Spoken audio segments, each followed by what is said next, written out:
अस्सलाम वालेकुम, आप देख रहे हैं इतना मैं हूं अली सरवर। आज प्रोग्राम में सबसे पहले हम बात करेंगे पाकिस्तान के सबसे बड़े शहर कराची की। शहर कायद में बेपनाह मसाइल का सामना है। गुज़िश्ता अगर एक माह की हम बात करें तो 100 से ज़्यादा अफराद डंपर, टैंकर, हैवी ट्रैफिक जो है कराची में उसके नीचे आकर कुचले जा चुके हैं, लेकिन कोई पुरसान हाल नहीं है। ड्राइवर्स अव्वल तो पकड़े नहीं जाते, फ़रार हो जाते हैं, और अगर पकड़े भी जाएँ तो 2-4-6 दिन में ज़मानत उनकी मंजूर हो जाती है। इसके लिए कोई आवाज़ उठाने को भी तैयार नहीं था, लेकिन महाजिर कौमी मूवमेंट के चेयरमैन आफाक अहमद साहब ने इस हवाले से न सिर्फ आवाज़ उठाई बल्कि उन्होंने कहा था कि भाई 48 घंटे का मैं अल्टीमेटम देता हूँ हुकूमत को कि इस पर अमल दरामद कराइए। जो कानूनी हाई कोर्ट ने कहा हुआ है कि सुबह 6 से रात 11 बजे तक हैवी ट्रैफिक ममनू है, लेकिन उसके बावजूद भी मुसलसल ये हैवी ट्रैफिक चल रही थी, और न सिर्फ चल रही थी बल्कि लोगों को कुचल भी रही थी। अब कराची शहरियों को वैसे भी कहा जाता है लावारिस है।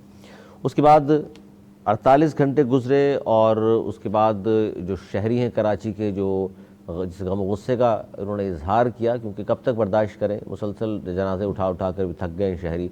इसके अलावा बेपनाह मसाइल हैं। ज़ाहिर एक लावा था जो हमने देखा कि लोग बाहर निकले और टैंकर्स को या जो डंपर्स थे 4 या 5 को नजर आतिश भी किया गुस्से में, तो उनकी FIR दर्ज की गई।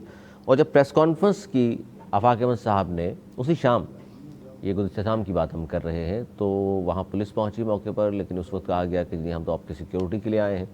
और उसके बाद फिर 2 घंटे के बाद पुलिस ने गिरफ़्तार कर लिया। और ये ख़बर जैसे ही पूरे शहर में फैली तो गम गुस्से का इजहार भी लोगों ने किया, उनसे हमदर्दी का इजहार भी लोगों ने किया।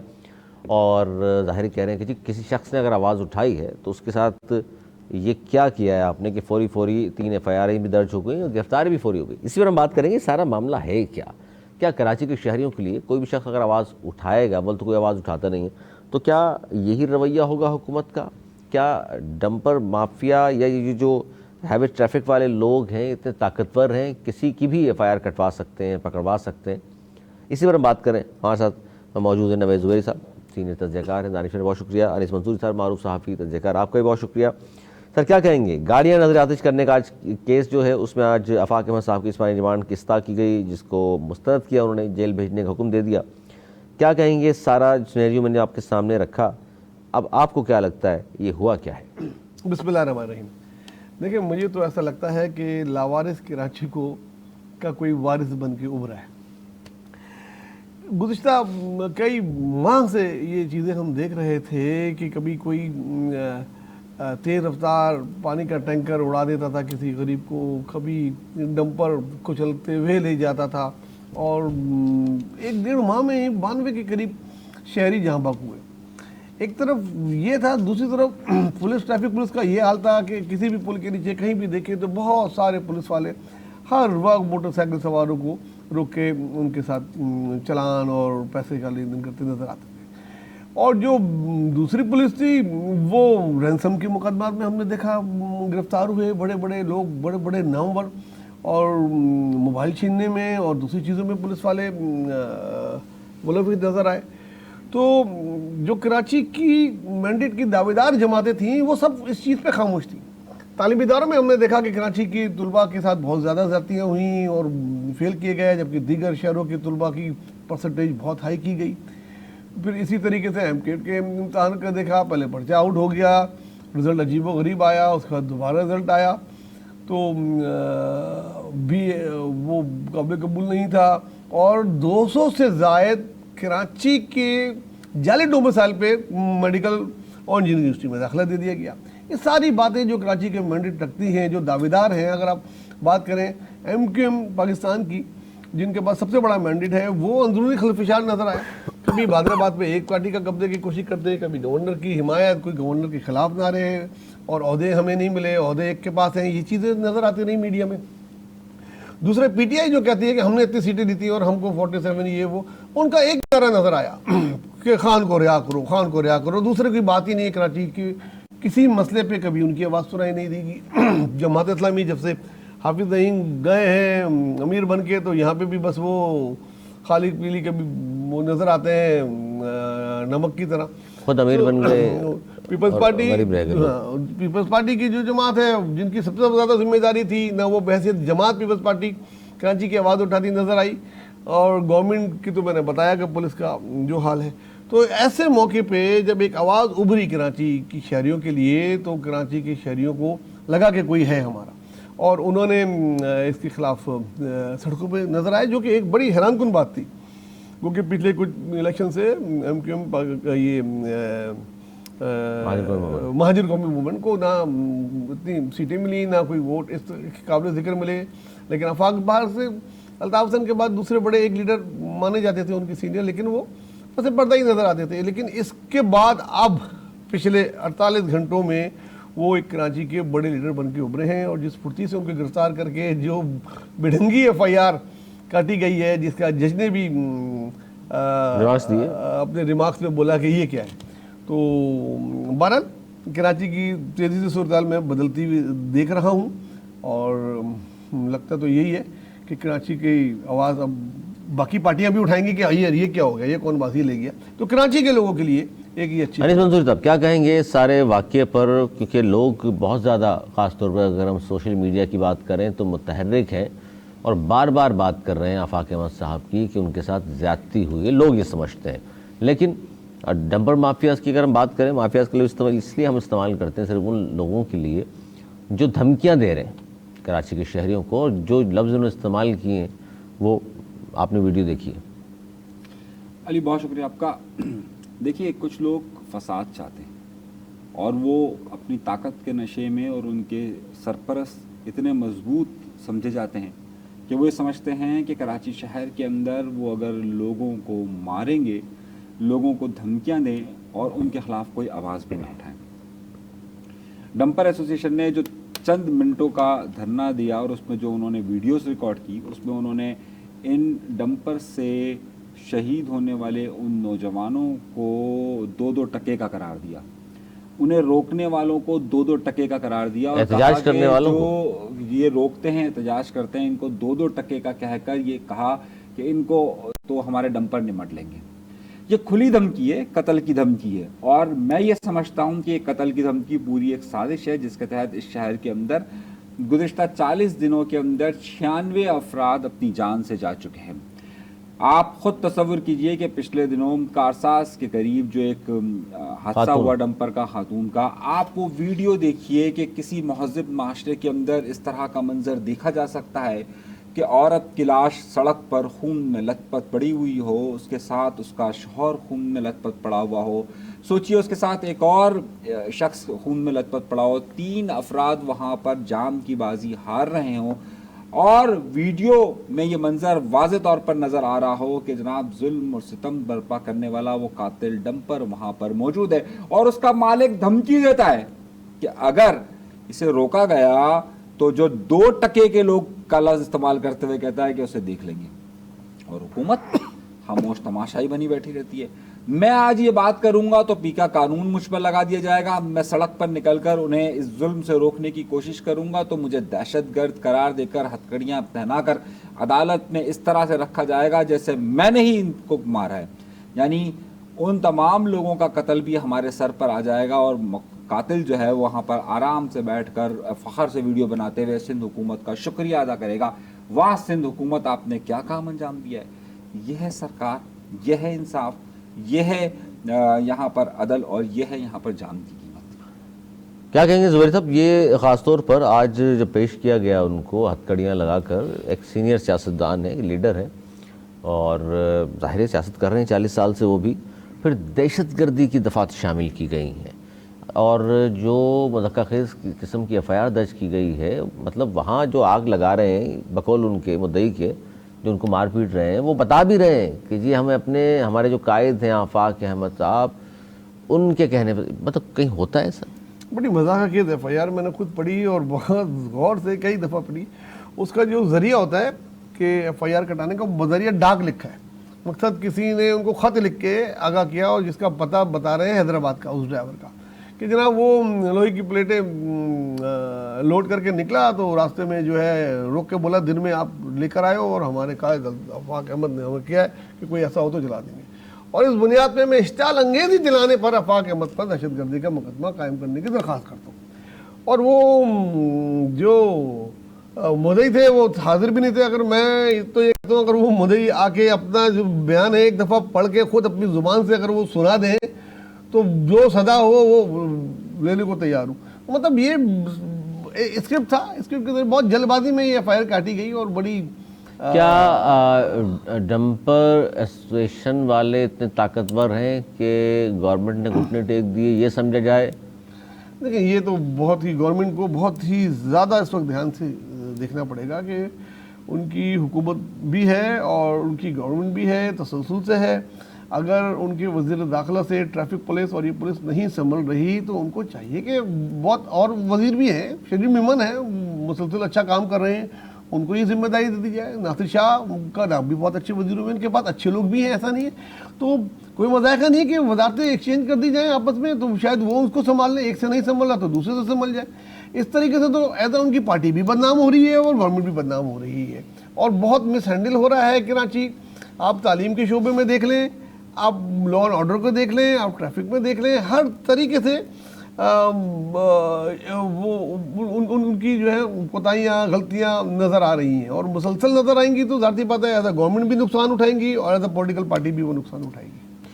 अनिल मंसूरी साहब, जाहिर है आफाक अहमद साहब ने आवाज़ उठाई तो जिस तरह उन्होंने कहा डंपर एसोसिएशन वाले इतने मजबूत हैं, उन्होंने तकाजा यही किया था उनके FIR काटी जाए। हालांकि आफाक अहमद साहब ने तो ये भी तकाजा किया था कि लवाहिकीन को मुआवजा दे दें, उनकी दादरसी करें, उनको इंसाफ दें।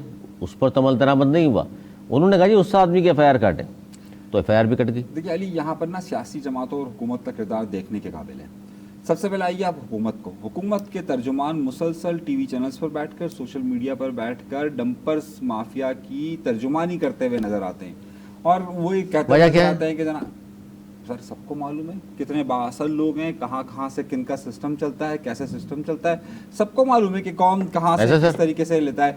आप मलीर से जहाँ से ये डंपर्स, बड़े डंपर्स रेती उठाकर जाते हैं, किसकी मर्जी और मंशा के बगैर जा सकते हैं, कौन कौन से MPs MNAs का सिलसिला वहाँ से बंधा हुआ है, किस बड़े साहब का मामला बंधा हुआ है, सबको मालूम है।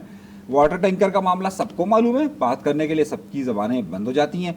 दूसरा सबसे बड़ा मसला, आप सियासी जमातों की बात करते हैं, अब आप MQM पाकिस्तान को देखिए, उनके जो साहब हैं वो जो PSP वाला फैक्टर है आज, वो जाता है असेंबली के अंदर और ये कहता है कि जनाब ये तो जो हुआ है ये महाजिर पठान फसादात की साजिश है। अच्छा एक बात पूछिए उनसे, सबसे पहले तो इसमें डंपर के आगे आने की बात की थी गवर्नर कामरान खान टेसोरी साहब ने, तो इसका मतलब है सबसे बड़े जो फसादी हैं वो तो कामरान खान टेसोरी हुए, साजिश तो फिर उनकी हुई। तो फिर साजिश अच्छा एक और इजाफा इसमें कीजिए ताकि लोगों को पता चले आप दोनों से। सर ये जो लफ्ज़ इस्तेमाल किया जा रहा है ना कि ये जो आफाक अहमद साहब ने कहा, और तो ये जो 100 से ज़्यादा लोग मरे, ये सारे महाजिर नहीं हैं। यही तो बात है। देखिए भाई इसमें पठान भी हैं, पंजाबी भी हैं, सिंधी भी हैं, उन्होंने तो सबके लिए आवाज़ उठाई है कराची के लोगों के लिए। ये है कि जो डंपर और पानी के टैंकर के ड्राइवर होते हैं, आप उनका हाल देखें नहीं उठा के कभी, उनको सही तरीके से मेरे ख्याल में वो होश में भी नहीं होते हैं। उसको 2-2 रातों से चला रहा होता है, कोई अभी गाँव से आता है उसको चाबी पकड़ा के बोलते हैं जी ये ब्रेक है, ये हैंडल है, 2 दिन गाड़ी से बोला जाओ चलाओ। नहीं डंपर की या इसकी कोई आंखें तो होती नहीं है कि वो मारने वाला बचाने के ये महाजिर है या पठान है, वो उसको जो सामने आ रहा है उनसे ब्रेक है नहीं है, गाड़ी की फिटनेस है नहीं है, उसको मार रहा है। तो उसमें हर कौम के लोग जो कराची में रह रहे हैं, हर जुबान बोलने वाले उसमें मारे जाते हैं कराची की सड़कों पे, और कभी एक को मैंने सजा होती नहीं देखी। और जो उसके खिलाफ आवाज उठाए तो 16,000 रुपए में जमानत हुई है और अगले दिन जमानत हुई है 16,000 रुपए में, मतलब कत्ल का केस 16,000 रुपए में एक दिन के अंदर जमानत। और यहाँ जिसने उसके खिलाफ आवाज उठाई उसके खिलाफ दहशतगर्दी का मुकदमा दर्ज कर देते हैं।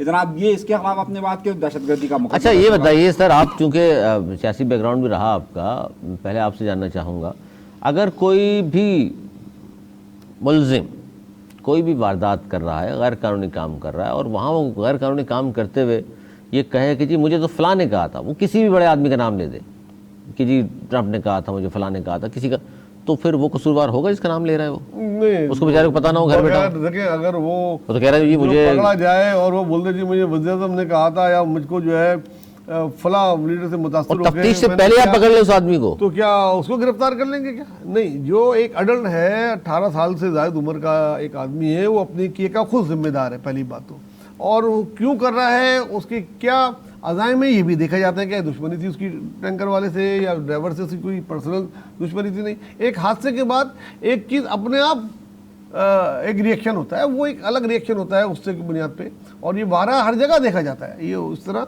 अब बस ये मैंने कहा ना, बड़ी बेढंगी किस्म की FIR काटी गई है। पिछले दिनों मेयर कराची से सवाल हुआ किसी प्रेस कॉन्फ्रेंस में, मेयर कराची ने, मैं ट्रैफिक पुलिस का जिम्मेदार हूँ, आप लोग जवाब दो, साफियों से बोला। तो मैं, जब मेरे अंडर में नहीं है पुलिस तो फिर मुझसे क्यों पूछ रहे हैं आप? पूछे, कोई जिम्मेदारी लेने को तैयार नहीं भाई। किससे पूछें, किससे पूछें? वजीर दाखिला से पूछें, DIG ट्रैफिक से पूछें, अच्छा, IG सिंध से पूछें, कौन जिम्मेदार है दिन में इस हैवी ट्रैफिक को छोड़ने वाला? अनीस मंसूरी साहब जी, ये बताइए कि आप जाहिर है सहावत कर रहे हैं, सड़कों पे भी होते हैं, गुज़िश्ता रोज़ तो जो कुछ भी हुआ सबने देख लिया, तो क्या आज से हैवी ट्रैफिक आपको सड़कों पर नज़र नहीं आई? बंद थी सुबह 6 से और रात 11 तक जो कहा जाता है, या आज भी दंदनाते फिर रहे थे सब वो? जी बिल्कुल दंदनाते फिर रहे थे सर, और आज भी, इस पर तो कोई बात होनी चाहिए। आज भी शहर में आज ही अमल करा लेते, अमल दरामद करा लेते। कल का तो वाकया है ये। मैं पहले भी कहा था, बहुत सारे ट्रैफिक सार्जन, बहुत सारे ट्रैफिक पुलिस, किसी भी आप पुल या अंडरपास राउंड अबाउट पे देखिए, वो खड़े होते हैं अपने शिकार की तलाश में होते हैं। शिंग कहते हैं ना, जिसने सिग्नल तोड़ा नहीं, जिस जो सर, कोई किसके अंडर में उनको चाहिए, अगर दिन में कोई बहुत ज़रूरी है, कोई डंपर से कहीं रेती पहुँचाना या कुछ नई सड़क बन रही है, कहीं वहाँ बजरी पहुंचाना, कहीं सीमेंट पहुंचाना या पानी पहुंचाना, तो उसको स्कॉट करके लेके जाए, जहाँ से दुनिया के हर मौजूद शहरों में होता है ट्रैफिक पुलिस हैवी, उसको स्कॉट करके लेके जाती है और वहाँ तक वो डलवा के फिर स्कॉट करके वापस लेकर आती है, ताकि नुकसान ना हो। वो सारी की सारी जो पुलिस है वो या तो बड़े लोगों की सिक्योरिटी में मुलविस होती है, या फिर जनाब वो सड़क के नीचे ट्रैफिक अपने शिकार की तलाश में हो रहा होता है। बारहा मीडिया ने निशानदेही की, वीडियो बना के ये देखो ट्रैफिक पुलिस क्या कर रही है। 5-5, 6-6, 8-8 एक साथ खड़े होते हैं और वो मोटरसाइकिल वालों को, सवारों को पकड़ रहे होते हैं कि हेलमेट नहीं है जी, इसकी लाइट नहीं है, इसका वो नहीं है, और जो उनका असल काम है उसको वो देखते ही नहीं है। तो उस इलाके के ऐसे को भी और उस इलाके के ऐसे दोनों को भी शामिल तफ्तीश किया जाए, बिल्कुल होना चाहिए, जिम्मेदारी करार दे देनी चाहिए। अब अनीस मंसूरी साहब, जाहिर है ये जो वाकया हुआ है, अगर इतना ही बुरा है आफाक अहमद साहब का ये कहना 48 घंटे और उसके बाद के जी जनाब लोगों का काम गुस्सा है, तो ये सारी इस वक्त जो कराची में कौमें बसती हैं वो सब तो बड़ी हमदर्दी का इजहार कर रही हैं आफाक अहमद साहब के साथ, तो गलत किस तरह है? फिर मैं वही कह रहा हूँ, थोड़ा समझा दें ताकि हमें पता चले कि यार गलत इसलिए। देखिए, ये चंद अनासर हैं जो इस बात को कह रहे हैं। देखिए, इस वक्त पाकिस्तान की तमाम सियासी जमातें, माँ सिवाय पाकिस्तान पीपल्स पार्टी के, माँ सिवाय MQM के, सही है, तो क्या मतलब इन दोनों जमातों को अफसोस नहीं है 100 घरों के 100 खानदानों के जुड़ने का? देखिए अली, इन दो जमातों के अलावा आप ये बात देखिए कि जमात इस्लामी हो, खुद कामरान खान टेसोरी हो, MQM की तरफ से ऑफिशियल स्टेटमेंट नहीं आया, कामरान टेसोरी साहब ने बात की है, MQM लंदन हो, सही है, आप पाकिस्तान मुस्लिम लीग नून हो, तहरीक इंसाफ हो, सब सियासी जमातों ने इस गिरफ्तारी की मजम्मत की है। पाकिस्तान पीपल्स पार्टी हुकूमत में है, ज़ाहिर है उसकी अपनी मजबूरियाँ और अपनी कमज़ोरियाँ और अपने करप्शन के मामला आते हैं, तो जाहिर सी बात है वो कहाँ से उस पर बात करेगी। MQM पाकिस्तान इसको एक अलग ही रंग देना चाहती है कि जनाब हेवी ट्रैफिक को बंद करवाइए। आप हमेशा से ये डरा कर के जनाब ये तो कोई लिसानी फसाद की तरफ जाया जा रहा है। भाई ये बात देखिए, मंगो पीर के इलाके में जो लोग मरे हैं, जो डंपर से जिनकी उर्दू बोलने वाले तो नहीं है, वो पश्तून है, सही है, जिसकी एक अभी मैं आपको एक बात बता रहा हूँ कि कारसाज वाले में जो सड़क पर जिस शख्स के साथ हादसा हुआ वो पंजाब का है और वो फैसलाबाद से आए थे, वो 4 लड़के वो पंजाब के हैं और वो घूमने आए थे, उनका वाकया भी हुआ, उनका ताल्लुक तो कराची से भी नहीं है भाई। ये जो एक साहब है जिनका वाकया मैं आपको बता रहा हूँ, जिसमें मियाँ बीवी के साथ एक साहब और भी तीन अफराद का हुआ था, जो वो आपको पता है वो पंजाब से उनका ताल्लुक है और वो एक बहुत बड़े इदारे से, सिक्योरिटी इदारे से उनका ताल्लुक है। तो ये तो किसी को भी नहीं देख रहे ना, ये डंपर तो ये थोड़ी देखता है कि ये जनाब ये पंजाबी है, ये सिंधी है, ये महाजिर है, ये पश्तून है, ये सराइकी है, ये कोई मार के निकल जाते हैं, उस वो वकील है, तो देख ही नहीं रहे, इंसान को इंसान नहीं समझ रहे, बिल्कुल सही है, वो इस बात चीज़ को महसूस ही नहीं कर रहे कि जनाब ये किस तरह से यहाँ पर सड़कों पर आ रही है।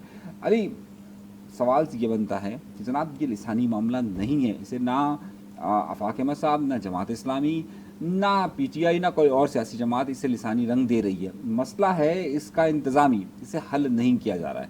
जब तक इस मसले को हल नहीं किया जाएगा और जब तक ये कहा जाएगा कि नहीं जनाब ये तो हमारी मजबूरी है, अगर आपकी मजबूरी किसी इंसानी जान से ज़्यादा बाला है तो इसका मतलब ये हो जाता है कि फिर आप सौदागर हैं उन जानों के, आप सौदा कर रहे हैं।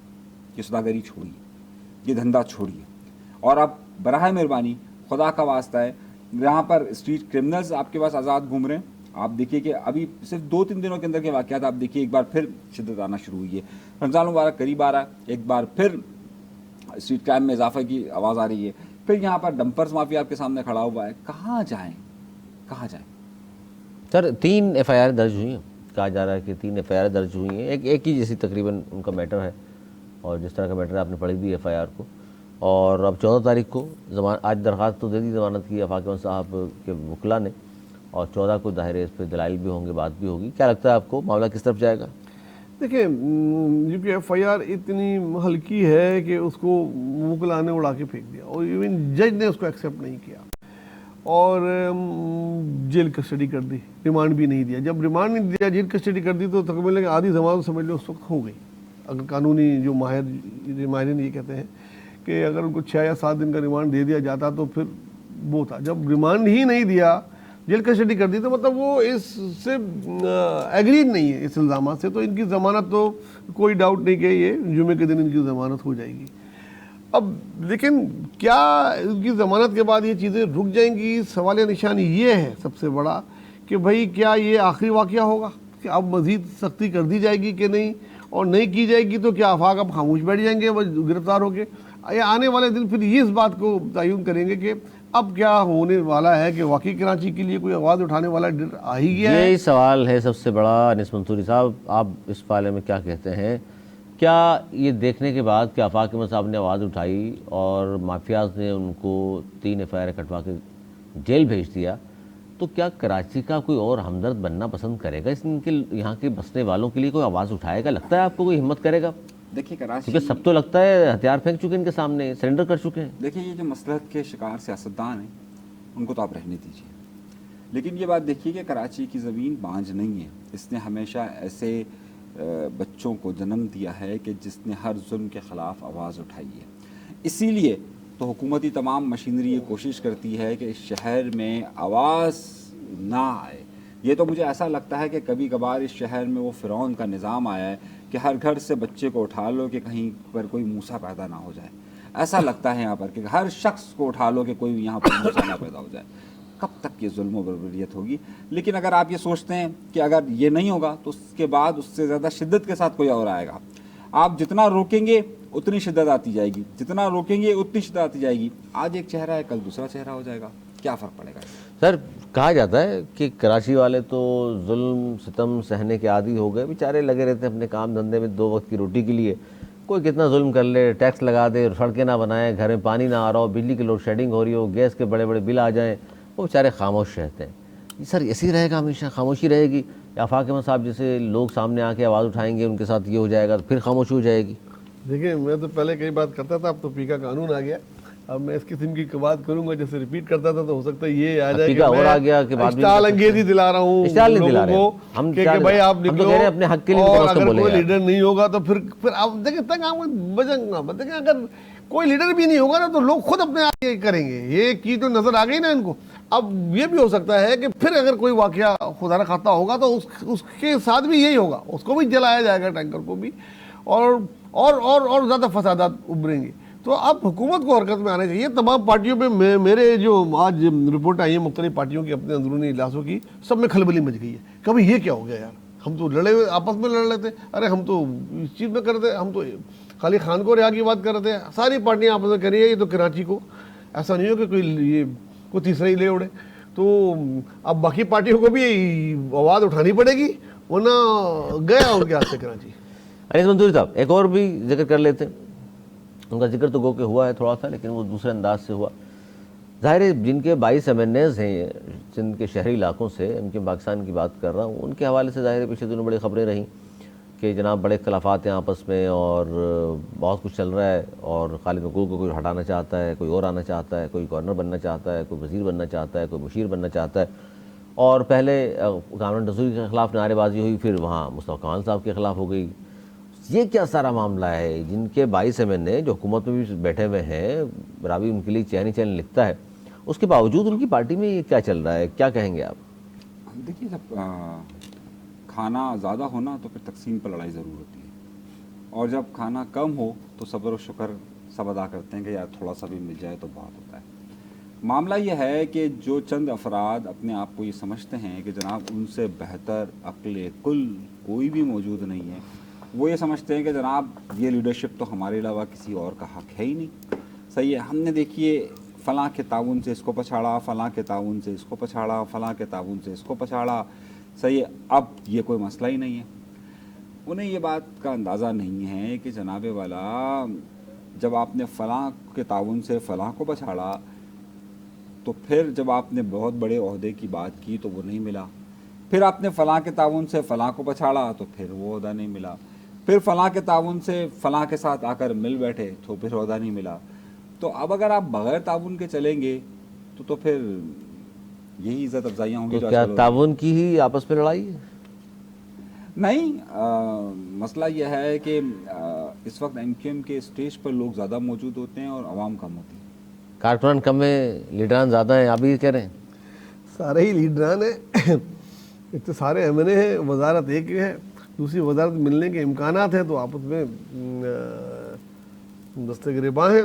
ओहदा एक के पास है, वो किसी और को देने को तैयार नहीं है, वरना पहले तो राब्ता कमेटी में डिप्टी कन्वीनर और बहुत सारे होते थे, सीनियर डिप्टी अभी कन्वीनर। तो खाली वन मैन शो है।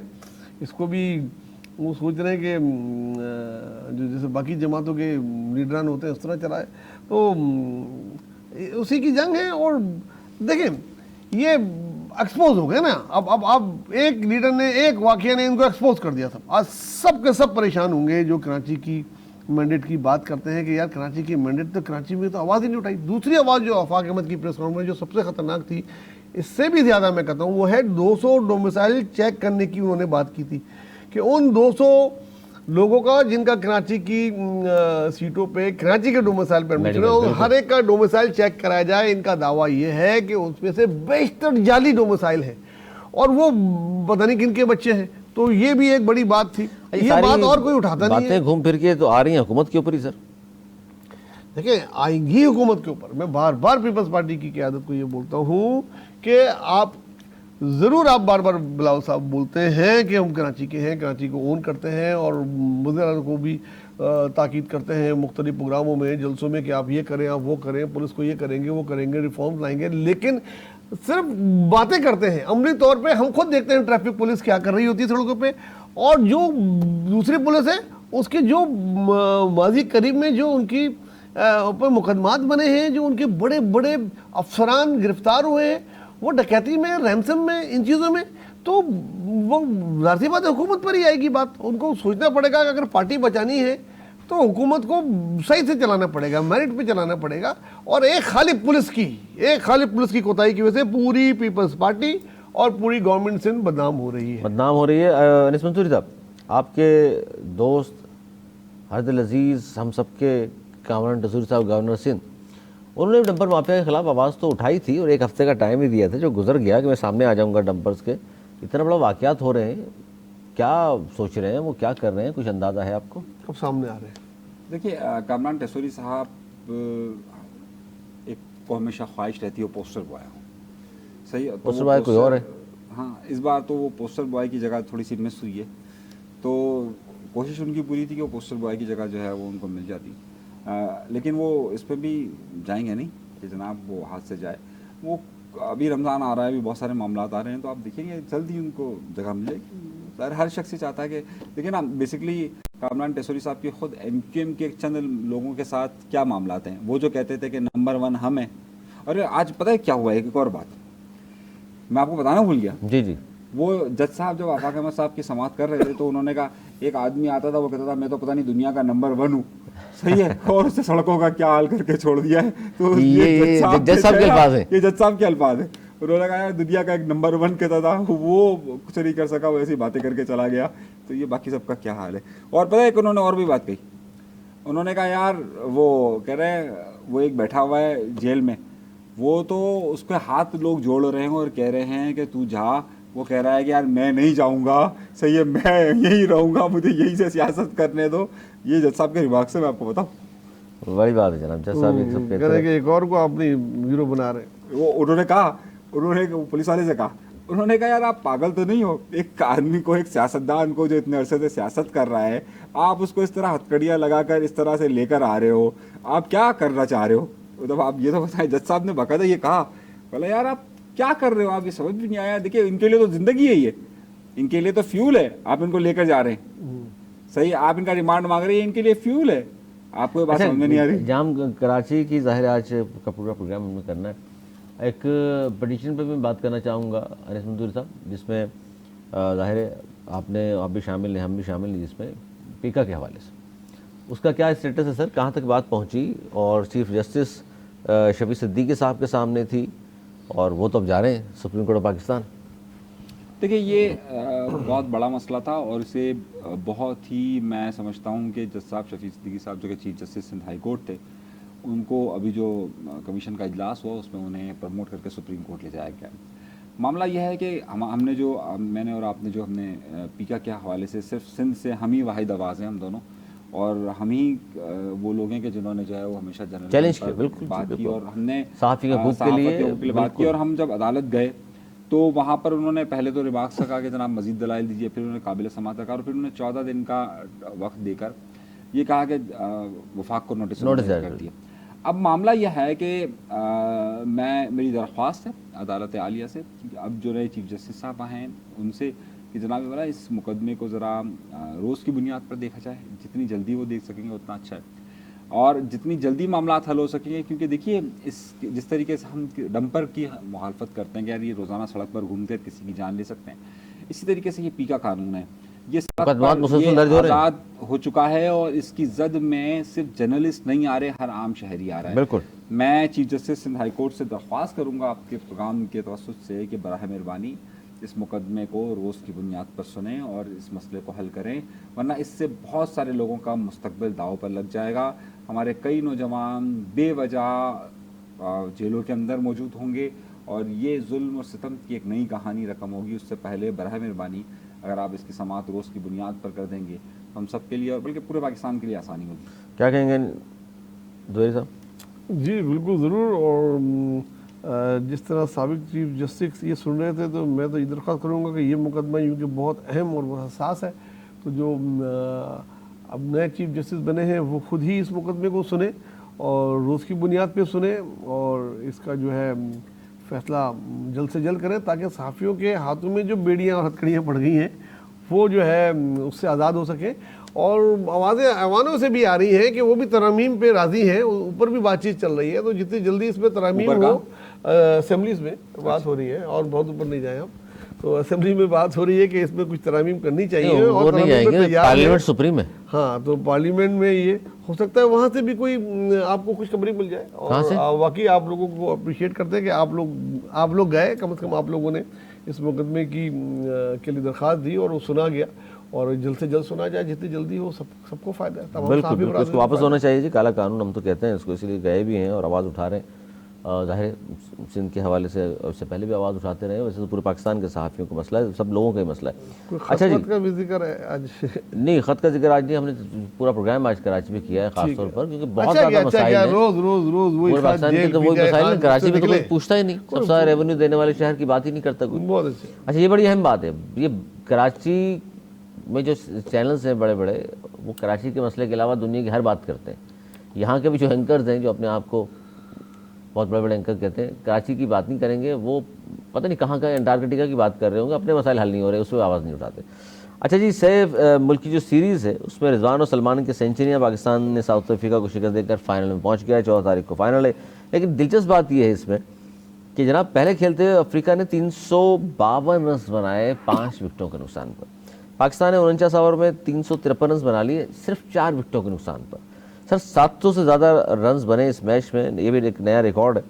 लेकिन मतलब इतनी फ्लैट विकेट, उनके 5 आउट हुए, हमारे 4 आउट हुए।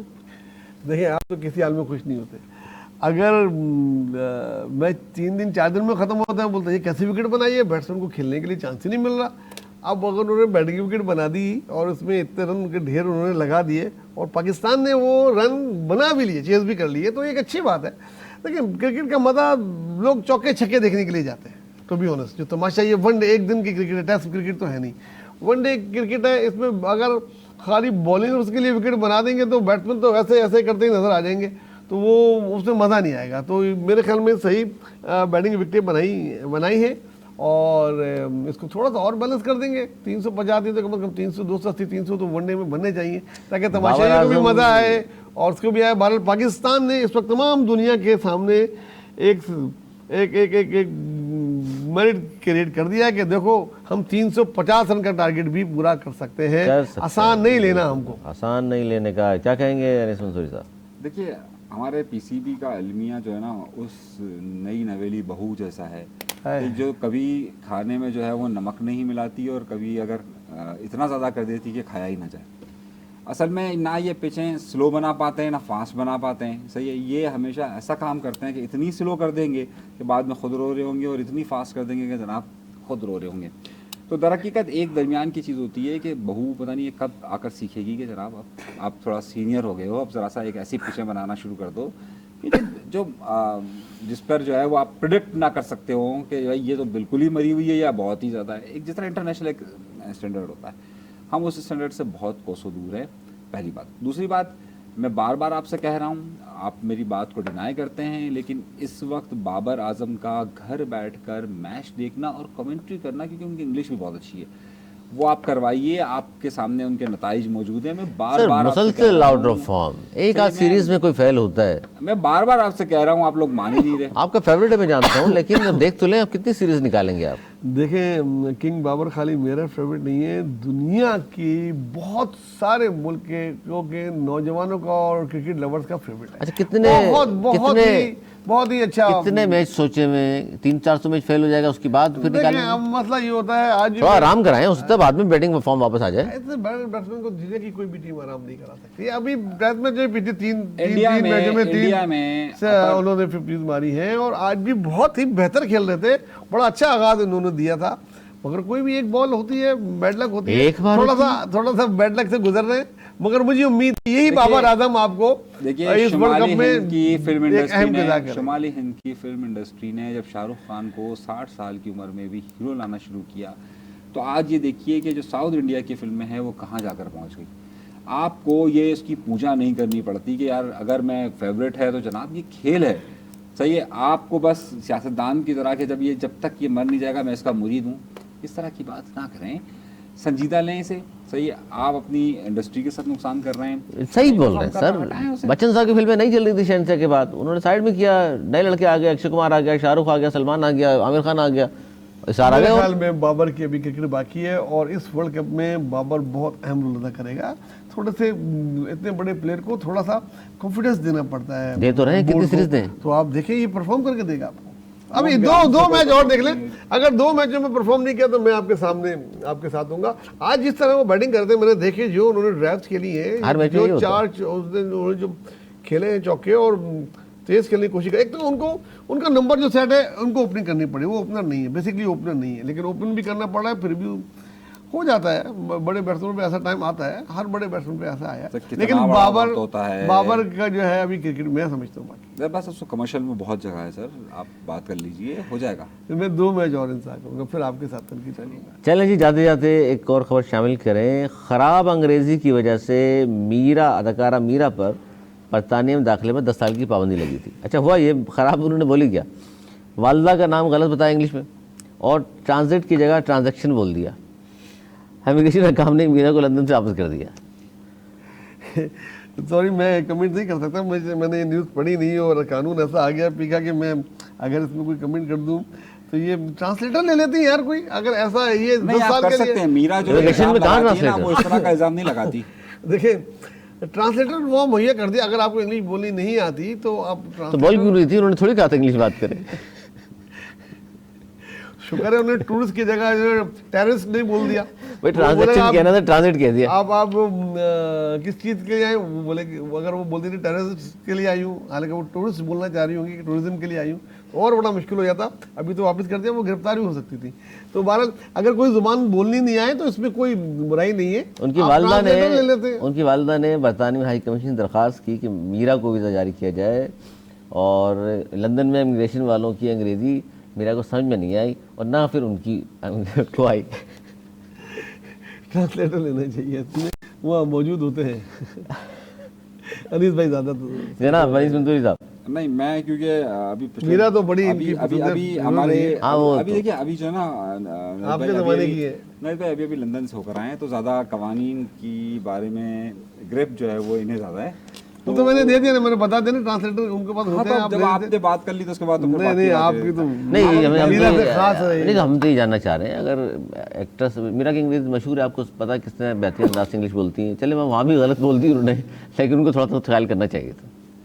देखिए ये बात तो क्योंकि नवीद भाई वहाँ थे तो मेरा ख्याल है शायद ये उसी दिनों की अच्छा बात आप भी है। उन्हीं दिनों की मिले बात है वहाँ पर शायद। क्या? तो मेरे ख्याल मैंने से तो अगर एक दफा वो- बोलते हैं उनको सुना अच्छा था आप मीरा से मिलने गए थे? कि वो स्नो मैं डाल कह रहा हूँ के, स्नो डाल के अगर पिए कोल्ड ड्रिंक में तो स्नो। ज़्यादा अच्छी होती है, तो वो स्नो। आइस नहीं, वो स्नो। कुछ भी कह सकती हैं, तो लेकिन आप लंदन में से मुलाकात तो नहीं हुई? नहीं, मेरी कोई मुलाकात किसी से भी नहीं हुई? नहीं, मेरी किसी से मुलाकात नहीं। मैं अब जिस काम से गया था अपने, वो हो गया? अल्हम्दुलिल्लाह वो हो गया। गुड। तो अपने काम से गया था, साथ मेरी फैमिली भी उधर, उनसे भी मुलाकात हुई। इसी बहाने शॉर्ट विजिट पे गया था मैं। भाई आपकी से मैंने कहा मीरत के बारे में इनसे नहीं, पूछे मीरा यार, के बारे आप- में देखिए आपको आप ये ज्यादती कर रहे देखा भी हैं, उन्होंने- कुछ तो बोलना चाहिए, आप मुजम्मत तो करें कम मैं से देखिए कम। 2 निशानियों तक तो आ चुका हूँ, अब तीसरी निशानी आगे रह चुकी है। मुजम्मत तो कम से कम करनी दो तक चाहिए, आ मुझे चुकी बड़े है, मेरा की तो- 2 बातें आ चुकी हैं। मेरा की तो वो फिल्म देखी होगी आपने, बिल्ली देखी आपने उसकी? इंतहा देखी होगी, वरना गाना तो सुना होगा। मैंने नहीं देखी। कोई लीक वीडियो सही, कुछ भी नहीं। आपकी तो प्यार कर रहे हैं आप दोनों ने देखी मिल के। अच्छा ठीक, चले जी, बहुत शुक्रिया। देखिए भी कर यार, ये क्या बहुत बात हो गई शुक्रिया, यार। आप अंडरस्टैंडिंग बहुत अच्छी है। देख ली होगी, जाहिर है इस तरह की एडिट शुदा वीडियोस आती हैं बाहर। बुरी बात है एडिट करना, लेकिन देखना भी कोई अच्छा नहीं समझ जाता, लेकिन बाहर सीनियर लोग हैं, देख सकते हैं। मुजम्मत तो जनाब आपने बहुत ख्याल रखिए, हमें ये इजाज़त बोलने के बाद।